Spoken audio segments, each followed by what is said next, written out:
Chennai play of అవకాశాలు almost ముగిశాయి. Sun Risers హైదరాబాద్తో జరిగిన కీలక పోరులో చెన్నై ఓడింది. ఈ ఓటమితో సీఎస్కే ప్లే ఆఫ్స్ ఆశలు గల్లంతయ్యాయి. ఇంకా చెన్నై మరో 5 మ్యాచ్లు ఆడాల్సి ఉంది. ఈ 5 గెలిచి ఆపై మిగతా జట్లపై ఆధారపడాల్సి ఉంటుంది. ఎటు చూసినా చెన్నైకి దారులు మూసుకుపోయాయి. దీంతో ఈ సీజన్లో ప్లే ఆఫ్ అవకాశాలు కోల్పోయిన మొదటి జట్టుగా చెన్నై నిలిచింది.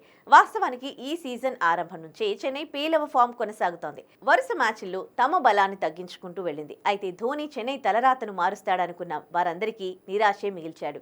కెప్టెన్గా, బ్యాటర్గా సక్సెస్ కాలేదు. గత 4 మ్యాచ్ల్లో ధోని బ్యాట్ నుండి కేవలం 6 బౌండరీలు మాత్రమే వచ్చాయి. అయితే ఐపీఎల్ చరిత్రలో అత్యుత్తమ కెప్టెన్ల గురించి మాట్లాడుకుంటే ఎంఎస్ ధోని పేరు అగ్రస్థానంలో ఉంటుంది.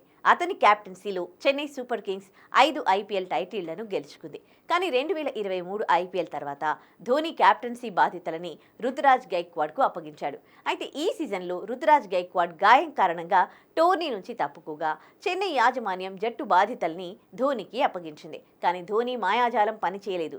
దీంతో ధోని ఆట తీరుపై సర్వత్రా విమర్శలు వెల్లువెత్తుతున్నాయి. చెన్నైకి అసలు విలన్ నువ్వేనంటూ ట్విట్టర్లో వార్ నడుస్తోంది. కొందరు ధోనిని విమర్శిస్తూ ఉంటే ధోని ఫాలోవర్స్ మాత్రం అతనికి మద్దతుగా నిలుస్తున్నారు.